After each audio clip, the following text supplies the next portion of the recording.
Welcome to the Roy Morgan Weekly Update.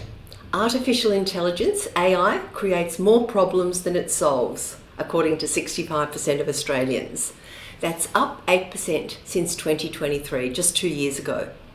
And 25% believe that AI presents a risk of human extinction in the next 2 decades. That's a 5% increase since 2023. These are the findings of new research from Roy Morgan, undertaken early in October with a nationwide sample of 3,543 Australians aged 18 plus. For details on who thinks this and why we're so concerned, as well as why we value AI, go to our website and read the full release. But I will point out that the emerging concern since 2 years ago is the environmental impact of AI.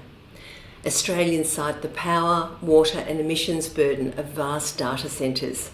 They say things like artificial intelligence is extremely resource intensive, it's killing our planet. AI ruins the earth and independent thinking in return for convenience. The water consumption of AI is abhorrent. That problem should be solved first. But now, back from the existential threats of AI to the all-important weekly indicator, consumer confidence. ANZ Roy Morgan consumer confidence dropped 2.1 points to 83. This is the lowest consumer confidence rating for over a year since September 2024. Consumer confidence has now fallen for 2 straight weeks after the Reserve Bank left interest rates unchanged. There were falls across the index, with consumers less confident about their own personal financial situation and also less optimistic about their prospects for the Australian economy going forward. But most concerningly, views on the Australian economy have significantly worsened. Only 10% of Australians now expect good times for the economy over the next 5 years, compared to 28% who expect bad times. And this is the lowest net rating for this question for over 30 years, since the early 1990s. In slightly better news, ANZ Roy Morgan inflation expectations were unchanged this week at 5.2%.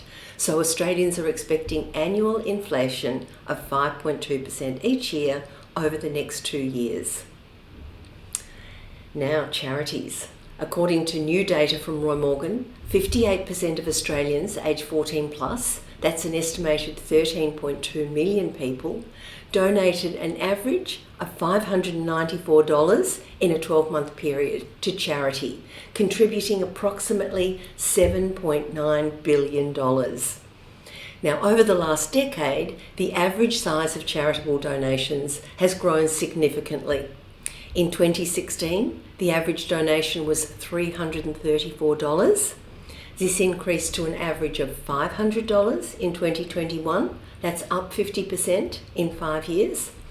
And since the pandemic, the growth in the size of the average donation has continued, but at a bit of a slower pace, up $94 to $594 in 2025. That's up 19% in the last 4 years. Over the same period, household incomes have grown by 22% to just under $150,000 per household in June 2025. This is marginally faster than the growth in average donations over the same period. That was up $94 to $594, an increase of 19%.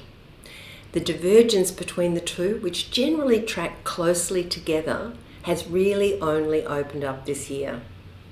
6 months ago, average charitable donations were increasing at the same pace as household incomes. Now to Roy Morgan's measure of employment and unemployment, the measure that really matters, and the news has improved in September. Real unemployment dropped in September, down 0.3% to 10.8%. So an estimated 1.74 million Australians are unemployed and looking for work. The main driver of the decrease was a rise in employment, up 103,000 to just over 14.3 million. This rise was entirely in the part-time employment area. So part-time employment increased 105,000 to 5.1 million part-time jobs, while full-time employment was virtually unchanged. In September, there was also good news on underemployment. That's when people want to work more hours. So underemployment dropped significantly to 1.5 million. Total unemployment plus underemployment, what we call workforce underutilisation, dropped 1.9% to 20.1% of the workforce in September. That's an estimated 3.24 million people. So although the estimates for September were positive, this remains a really high level of overall labour underutilisation, which has now been above 3.2 million for 4 straight months. And that's the first time this estimate has been so high since August 2020 for so long. And finally, a look at Australia's A-League, which starts this weekend with a series of matches around Australia. New research from Roy Morgan shows Sydney FC tops the A-League club supporter ladder with 686,000 fans, more than 100,000 more than any other club. Now this is not surprising, as Sydney FC has been the most successful club in the A-League, winning 5 championships and 4 Premier Plates since the league began 20 years ago in 2005. And of course it's also based in Australia's largest city, Sydney. There's a close contest for second between the Brisbane Roar and Melbourne Victory.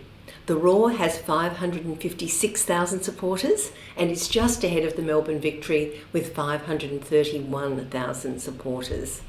The Roar and Victory have also been 2 of the most successful clubs in the league over the last 20 years. Importantly, success matters.